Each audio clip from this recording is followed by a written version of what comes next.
Welcome back! In this series, I have already talked about Hungary's secret and open rearmament. Now it's time to take a look at territorial expansion, which took place between 1938 and 1941. While the government initially was able to avoid armed conflict, over time, neutrality was replaced with close alignment with the Axis powers. The country would pay a high price for this move, but until 1941, it seemed war could be avoided. Let's see what steps Hungary took to reclaim some of the lost territories and how temporary success was achieved. While the public goal was the recovery of all lost territories and the restoration of the 1914 borders, this was never actually planned, as Hungary's leaders were well aware of political realities. Still, they hoped that regions with a Hungarian majority could now be demanded, and partial success could be achieved with the explicit approval of the major European powers. When the Munich Agreement in September 1938 gave the Sudetenland to Germany, the government of Hungary felt it was missing the best opportunity to alter its own borders. After small border skirmishes and sabotage, bilateral negotiations started in October with Czechoslovakia, but the two sides could not agree. They asked for international arbitration, and while Germany and Italy agreed to mediate, France and Britain were not interested. The first Vienna Award was signed on the 2nd of November 1938. It revised the Treaty of Trianon and gave southern Slovakia to Hungary, and although Bratislava was not included, Italian pressure resulted in significant gains. Roughly 10,000 square kilometers with 850,000 inhabitants, of which 59% were ethnic Hungarians, were given back to Hungary, while only 32% were either Czechs or Slovaks.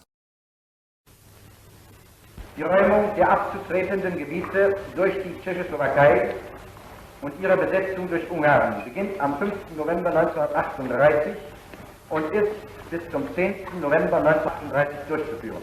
Important cities like Kassa, Ungvár, and Munkács were regained, along with important rail connections, not to mention the agricultural center of Csalokas. The Hungarian army occupied this territory in early November, where a new recruitment area, 8th Corps, was established with its 3 infantry brigades. In March 1939, Hitler decided to dismantle Czechoslovakia, occupying the Czech part and supporting Slovak independence. At the same time, he allowed Hungary to take Transcarpathia, or Ruthenia, which did not have a Hungarian majority, but it would allow the establishment of a common Hungarian-Polish border, which he himself had previously rejected. Within a few days, the Hungarian army fully occupied the area and started a short campaign against Slovakia, which was forced to cede a small strip of land with 60,000 inhabitants. The annexation of Slovakia itself was never considered, as it could only have been done through armed conflict, and the government of Hungary was not interested in gaining a significant minority whose loyalty was questionable at best. In subsequent months, an actual conflict with Romania seemed possible, as the question of Transylvania came to the forefront. Hungary mobilized its armed forces twice, first in December 1939, and again in August 1940, after talks with the Romanian delegates broke down. I should mention that this was used mainly to force Germany to interfere, as Hungary was not in a position to wage war against its eastern neighbor, which had a larger and better equipped military. On the other hand, Germany wanted peace in the Balkans to secure its access to Romanian oil, which was feeding the German war machine. In June 1940, the Soviet Union pressured Romania to cede 2 regions, Bessarabia and northern Bukovina. This further encouraged Budapest to demand territorial concessions, and German arbitration finally led to a compromise. On the 30th of August, the second Vienna Award was declared. It reduced Hungarian demands from 69,000 to 43,000 square kilometers, with a population of 2.6 million, of which roughly 50% was still Romanian. The treaty essentially returned the northern part of Transylvania to Hungary, connecting it to the Székely region, which had a strong Hungarian majority. However, a clear border separating Hungarians from Romanians could not be drawn, as in many regions, Hungarian towns and cities like Kolozsvár and Nagyvárad were surrounded by Romanian villages. Southern Transylvania did not change hands, but over 300,000 Hungarians remained there. Around 100,000 refugees moved in both directions after the award, slightly changing the ethnic distribution, but the population remained mixed. In early September, the Hungarian army fully occupied the region, and a military parade was held in Kolozsvár. Naturally, while local Hungarians and Székelyes celebrated the return of Hungarian rule, the Romanian population was somewhat hostile, while ethnic Germans in the area were mostly neutral, watching the events with caution.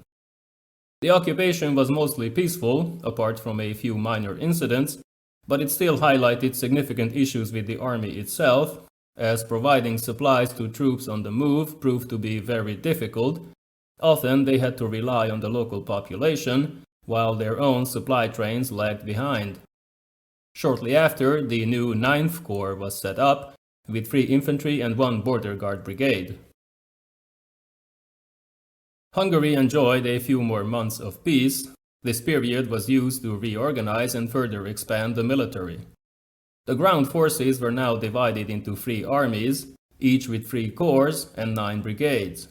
The Huba II plan placed more emphasis on armored and mobile units. It envisioned the creation of 2 armored divisions by 1943, although industrial capacity was limited, and manufacturing thousands of trucks and hundreds of armored vehicles for the army could not be done at the same time. For now, the Mobile Corps remained the elite unit of the army, with 2 motorized and 2 cavalry brigades, along with some bicycle troops that were gradually being equipped with tankettes and light tanks. Events on the Balkan Peninsula provided another opportunity for territorial expansion. As the Italian invasion of Greece failed and a coup in Yugoslavia removed the pro-Axis king, Hitler decided to eliminate this potential threat before the Soviet campaign would be launched.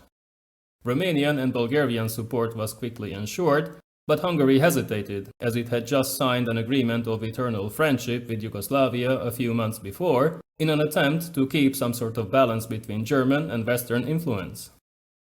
The government wanted to recover southern Hungary, but this would mean betrayal of the new treaty, and it would also ruin the relationship with the Allies, which was still important to some members of the government.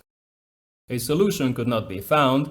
Prime Minister Teleki committed suicide, but this did not prevent the invasion, in which Hungary would also participate, albeit with some additional criteria to prevent a complete loss of dignity.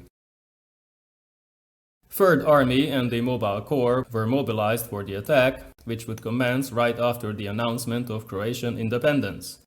The Hungarians claimed that the breakup of Yugoslavia would remove any legal issues, and they would march in simply to protect the local Hungarian population. On the 10th of April, independence was proclaimed in Zagreb, so Hungarian units crossed the border and occupied Bácska, the Baranya Triangle, and the Muraköz, which had previously belonged to Hungary. They encountered sporadic resistance and partisan attacks, which led to panic on several occasions, but overall, losses remained minimal. The river flotilla participated in the invasion, clearing mines and reaching Belgrade on the 15th of April. The motorized units of the Mobile Corps also advanced into Serbia, but they turned back after a few days. The region of Banat could not be retaken, as Romania also signaled its interest in the area, so the Germans themselves occupied it to prevent any hostilities between their 2 allies. Once again, major cities like Szabadka, Zombor, and Újvidék, Novi Sad, were taken, but only about 1/3 of the population was Hungarian. There was a significant Serbian element in the region, not to mention German, Croatian, and Jewish minorities. Over time, partisan presence became stronger. This eventually led to overreaction and atrocities when elements of the occupation forces and the flotilla executed thousands of civilians near Újvidék in early 1942. We should note that all responsible officers were charged and put on trial by the government, although they would later escape to Germany, only to return with the occupying German forces in 1944. With the above steps, Hungary managed to significantly expand its territory and increase its population, regaining most of the previously lost areas, but also adding significant ethnic minorities. Both the ground forces and the air force gained experience, but also encountered difficulties with their new equipment, which required maintenance after only a few days. Production of new light and medium tanks commenced. The Air Force obtained a somewhat modern fighter, but a lot more was needed to fulfill the requirements of the Huba II plan, which was already delayed. Staying out of major conflicts was also necessary to prevent serious losses. We'll see in the next episode how long this remained a possibility. See you next time!